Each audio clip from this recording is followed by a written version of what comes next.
Today I'm going to discuss my top 60 favorite movies. I have done this already once before, but this is like a updated version. I am more of a game guy and a show guy, but I do love me some movies. Not only will I give you my list, but I will also give you the Rotten Tomato audience score on the side so that you can see if the people agree with me. Okay, so up first we have AI, Artificial Intelligence. I believe this is by Steven Spielberg. This movie is about a robot kid. The kid goes to a family because they have another kid who's in a coma, so they kind of use this robot kid as a replacement, kind of. And then it goes a lot further than that. But it is a very good movie, and I don't see it talked about that much. Alice in Wonderland from 1933 is mainly here because I think the costumes and the aesthetics are creepy as fucking shit, homie.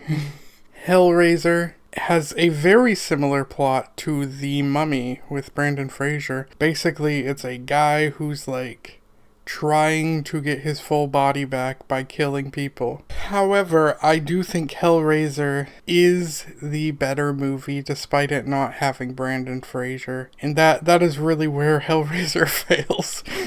The Mist. The acting, the cinematography, all this shit, all the effects, it's not good.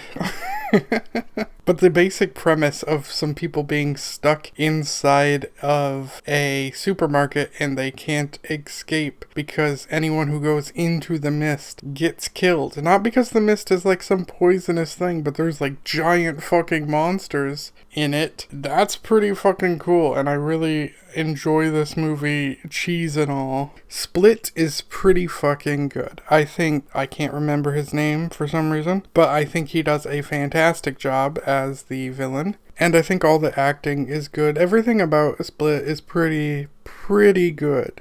Jerry and Marge Go Large is a very heartwarming movie, and I don't watch those ones, right? I'm usually into dark stuff or sad stuff or whatever. But man, this movie kicks ass and makes me go, oh, maybe I do need to watch a couple more heartwarming movies because it's pretty good. All the acting is good. Bryan Cranston kicks ass as always. This one's about buying lottery tickets and winning all the time. Hustle. This one features Adam Sandler. And while I'm not the biggest fan of Adam Sandler's comedy, I will say in some of the serious movies I've seen him in, he's actually pretty damn good. And Hustle is one of them. This is a basketball movie. This is about Adam Sandler training with this other guy from a different country. I don't remember where he's from. I mean, that's really about it. It's a really good movie. Creed 3. This one's fantastic. This is the best Rocky movie. This is the best Creed movie. I don't care what anyone else has to say. This is where it's fucking at. Basically, this guy goes to jail for Creed. Creed ends up becoming that boxer we all know. And when this guy gets out of jail, he sees that Creed is everything he's ever wanted to be. And he is jealous because he has spent all his time in jail. Die Hard. Bruce Willis, he's trapped in this large skyscraper. And he's got to kill all these fucking terrorist dudes who are in it, who are holding people hostage. Well, that is a action movie. What makes it special is that it's not Bruce just kicking ass. Well, he does kick ass. He's also getting hurt a lot. He's also, like, struggling to do this. He's not just some Arnold Schwarzenegger come and kill everything kind of thing, you know? Fantastic Planet. The art of Fantastic Planet is really where it's at. This is why I like this movie. It has like children's storybook kind of art, but it's actually moving. I've never seen anything like it. It is fantastic. It is so beautiful to look at.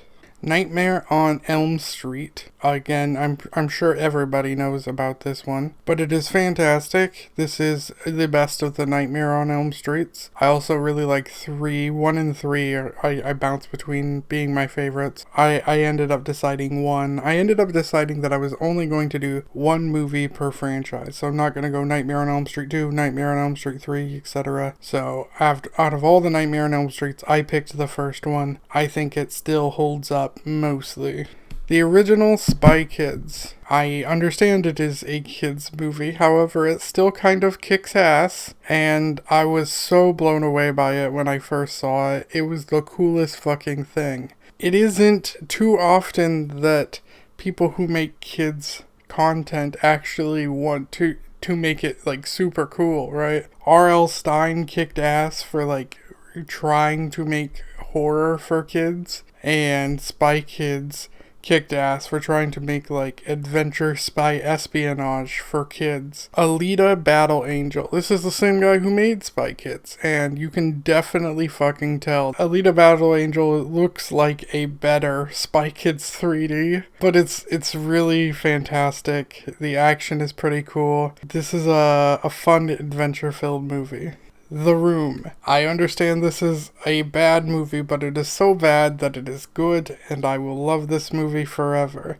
Cobra. I actually have like a replica kind of the Night Slasher's knife from Cobra. I don't necessarily think this is a good movie, but I really enjoy it. I think parts of the Night Slasher are really good. Around the World in 80 Days.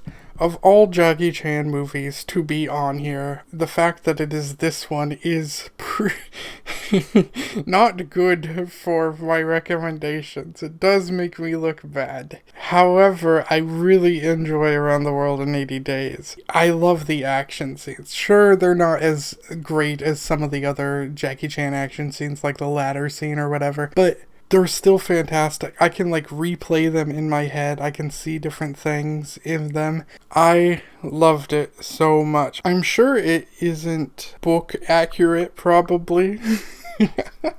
But really, if you take Jackie Chan out of there, I'm just not interested. It's Jackie Chan that really ties that movie together for me.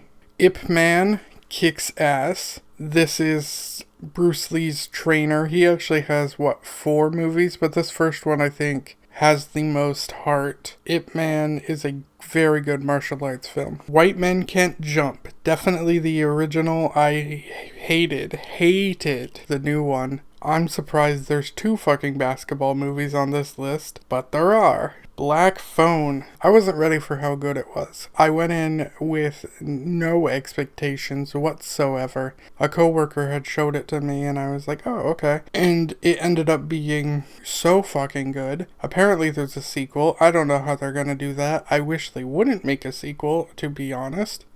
I think it works really fine as a standalone. Basically, there's a kid. He gets kidnapped and he's trapped in a basement. And sometimes a phone that is not plugged in rings, and he answers it and hears the voices of other kids who were also trapped there. It's pretty fucking great. Kickboxer. This is a great Jean-Claude Van Damme film. It is also terrible, but the mix of the two is great. It is very low budget, but the music kicks ass. And I love Jean-Claude Van Damme a lot. This is actually a lot like Bloodsport, a worse Bloodsport, but it is good. And also a bunch of sequels came out for Kickboxer, and like a reboot. I haven't seen the reboot, but I do enjoy the sequels for Kickboxer as well. Commando. If it's not Terminator, the first movie I think of with Arnold Schwarzenegger is Commando. This is the most Arnold Schwarzenegger movie there is. He is constantly throwing his one-liners. Basically, the plot is the same plot as Taken. His daughter gets taken, and so he kills everyone to get her back. This is Taken before Taken. The Hunchback of Notre Dame. This one could have been higher if it wasn't for the comedic elements. And that is mostly because the comedic elements really throw off the tone and also aren't funny. I just do not care for the gargoyles. I remember seeing it as a little kid and I was just like, oh, that's boring. But then watching it as an adult and understanding the things that were going on, especially understanding the villain, it is a really good film. Next is The Fly. This is actually a remake. And I have seen the original, and actually the original was worth watching too. It was pretty fucking good. I don't remember what year it came out, but it was in black and white, and it's pretty fucking good. But this version of The Fly kicks ass over that one. This has Jeff Goldblum. It's basically just a guy turning into a fly, which doesn't sound that interesting, but holy fuck, they make it real interesting, and it is gross as shit. It is creepy. The Road to El Dorado. This movie just kicks ass. It's so fucking funny to me. When the Wind Blows. I feel like a lot of people probably don't know this one. This is about an older couple who survived a nuclear attack. However, they are now feeling all the effects and everything that happened because of the nuclear attack. You know, they are still going to die, but they didn't die instantly from the nuclear attack. They're feeling the after effects, the radiation poisoning. The Brave Little Toaster. It is more emotional to me than it has any right to be for a movie about a sentient toaster. It mainly deals with a lot of abandonment issues or feelings of no longer being useful, and death as well. Scott Pilgrim vs. the World. The music is so good. The effects, fantastic. The cast is crazy to think about, that we had all these people in this cast is insane. The action is pretty good. This is just a very entertaining film. Pirates of the Caribbean, The Curse of the Black Pearl. This is a great Pirates of the Caribbean movie. This is the best one in my opinion. And kind of like Jackie Chan from Around the World in 80 Days. Johnny Depp 100% makes this movie. This is such a great pirate movie. Punch Drunk Love. Here's Adam Sandler yet again, and not a comedy on that list. Punch Drunk Love has some crazy anxiety moments, and I think they present that anxiety super well. I was feeling anxious just watching the movie. 8th Grade. This is a Bo Burnham film. I love Bo Burnham. This is a film he made about a girl in 8th grade and the struggles she deals with. It is another film that fills you with anxiety and sadness. The Iron Giant. The Iron Giant is this alien thing that lands on Earth, and he is with a kid, and the kid is teaching him how to be on Earth without being seen. He's trying to hide him and keep him away from people who want to hurt him. And the way it ends is really what sells it for me as being in my top 60. The Bourne Identity. This film is great for music and acting and action-wise. Really like this film. Basically, there's a guy, he can't remember who he is, and everybody's trying to kill him. Undisputed 2. The Undisputed movies, which eventually get called the Boyka movies, there's a fight tournament in prison is basically what's fucking going on. That's what the first one's about too, but the first one has a very different fighting style and a very different everything, and it just isn't good. But 2, 3, and 4 all have a very similar feeling, and they're all very good. So I recommend Undisputed 2 through 4, but I think 2 is my favorite. Barbie. This movie kicked ass. I wasn't expecting it to kick as much ass as it did. The music was fantastic. All of the whole Barbie world that they created was so good. It was funny as fuck. Michael Cera cracked me the fuck up. Next we got Over the Top. Really the main part that I think makes it good. You could throw out the arm wrestling and it could be about something else. Sylvester Stallone trying to be a good dad for his estranged kid. He's trying to get to know his kid and show him that he wants to be a good dad. And I watched this so many fucking times going, God, I fucking wish My dad would even give a little bit of a try. And I need more movies about dads trying to be a good dad. Teenage Mutant Ninja Turtles. I really like the music. I like some of the fights and stuff. I think Shredder is the fucking coolest. Hellboy. I think the villains of Hellboy are really cool. I think Hellboy is pretty cool. The part where he's on the roof throwing rocks at that one guy who's trying to date Liz is pretty fucking funny. Next is Logan. Logan is a pretty damn good film. This is Wolverine as an older man. It's far more mature than a lot of the other ones. Next is Space Jam, and I'm talking about the original Space Jam, and you say, hey, is Space Jam even good though? Well, first off, here's the thing. Fuck you. Second off, Space Jam has a phenomenal soundtrack filled with artists who aren't great people. But the soundtrack is great. Also, the movie can be kind of funny. I enjoyed it a lot. Better Off Dead is a great comedy about a guy who his girlfriend dumped him and now he's suicidal. And look, it is funny. It's great. It's wonderful. I really enjoy this movie. And once again, another fantastic soundtrack. Holy fuck. Next is The Green Mile. This is a movie about prison and Michael Clark Duncan being a guy who happens to have magic powers within prison. This is a hard watch. A very hard watch, but not in it's a bad movie. There are parts that can make you very angry and parts that can make you very sad. It is a hard watch in that way. Thelma and Louise. Another fantastic movie. These two ladies, they go off on a road trip, escaping the terrible dudes in their life. Then they happen to meet another terrible dude who tries to sexually assault them, and so they kill him, and I think that's completely justified, but now they are murderers on the run. The Graduate.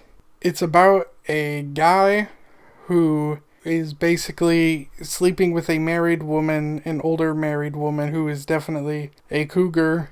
I wanted more of this movie. When it ended, I said, oh, I wish that was like a half hour longer. Also a fantastic soundtrack. Karate Kid.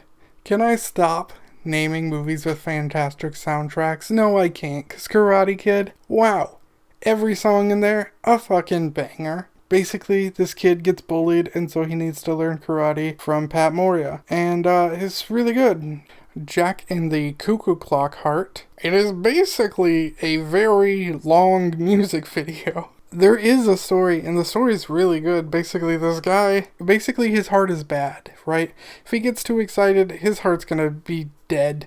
And so he needs to really consider whether it's worth going after this girl. Bloodsport. This is the quintessential Jean-Claude Van Damme movie. You gotta fucking see it. Music, top notch. Acting, garbage. And I love Bolo in this movie. He's really good. This is what made me really start liking Bolo. And, well, it says it is based on a true story of Frank Dukes. Frank Dukes is a fucking liar and a shithead, and maybe I'll make a video on him sometime. But it is not true whatsoever. Just ignore all that shit.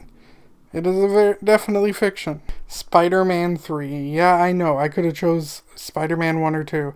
I get it. There's obviously a lot wrong with it. Some of the goofiness is why I like it, but I think there are some actually really good moments in there that get overlooked and only the goofiness gets looked at. Aunt May giving him some money. Woo! And I loved the scene of Harry and MJ just hanging out. Oh my god. Oh my god. And let's not even forget the whole Sandman stuff. That scene where he's grabbing at his thing, but his hand goes through because it's sand. The Prince of Egypt.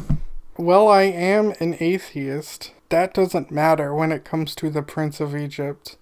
Because, wow, I will believe in a god for this movie. The visuals are so gorgeous. Not only is it gorgeous, but the music is so good. And that hieroglyph scene is to die for. I could talk about this movie. I could do a whole fucking video on this movie, and I would. Every one of these movies that I've talked about, I could do a whole video on, but I'm trying to be real brief. Swiss Army Man is a crazy movie, and I want to tell you nothing about it. I want you to just go watch it without knowing anything about it. I, Robot. Well, this apparently is nothing like the book. I really fucking enjoy it. Sure, it is just an action robot movie, but it's fantastic. Really, my biggest negative is Shia LaBeouf. Speaking of action and robots, Transformers 1986. This movie is insane because not only does it kill off a whole bunch of Transformers that you grew up with, which was an insane choice, and it does so kind of brutally at times, but it also has the most ridiculously good soundtrack. Batman vs. TMNT, didn't know I needed it, glad I have it. Shredder vs. Batman is fucking awesome. Requiem for a Dream, this is just a crazy movie about drugs, is really fucking good and pretty fucking sad. Terminator 2, this is such a fucking good action movie. I love this movie. I love the effects. I love the villains. RoboCop, this is also a fantastic film. And it honestly is a little more psychological than you'd think a movie about a robot who is a cop would be. It's also pretty fucking bloody, and I love me some gore. Bad Trip. This one is an Eric Andre film with Tiffany Haddish, and I can't think of the other guy's name. They are actors, but everyone else in the world are not actors. This falls into the same kind of category as like maybe Borat, and it is so fucking funny. Oh my god. And when it's not funny, it shocks me a lot. The Mask with Jim Carrey, this is just a fucking classic. The whole movie just enjoyable. I love the music in it, but also Cameron Diaz coming in from The Rain was like, oh, Lord of the Rings, The Fellowship of the Ring. All the Lord of the Rings are good. I picked this one. This one is my favorite of them, I think, but you could argue for any of them. I was like, oh my god, this is the coolest thing ever. And it really was. Can you think of any fantasy movie before that was that fucking cool? It not only was so cool, but I think it like really stepped up what fantasy movies had to fucking be, to even be close to that, you know? The Batman, when everyone was like, oh, I can't believe it's Robert Pattinson who's gonna be Batman. He's gonna be bad. Oh, I can't believe it's Colin Farrell who's gonna be Penguin. He's gonna be bad. I had a good feeling they were gonna be good. Specifically because people said Michael Keaton's gonna be a bad Batman. He wasn't. They said Heath Ledger's gonna be a bad Joker. He wasn't. They said Robin Lord Taylor's gonna be a bad Penguin. He wasn't. So I had a pretty good feeling that I was just gonna ignore what people were fucking saying, and that it was gonna be good. And boy, was I right. This movie may be too slow for a lot of people, and maybe that's because they're fucking slow. Because guess what? This movie fucking rocks. It's really good. The action kicks ass. I really love that first scene where Batman just pummels on those fucking dudes. Batman really steals the show of this film, which is not the way it is for this next movie, my number one favorite, The Dark Knight. Well, this is a Batman film. The Joker is who is stealing the show here. I know it's very, very straight white dude of me to say that The Dark Knight is my favorite film, but it is.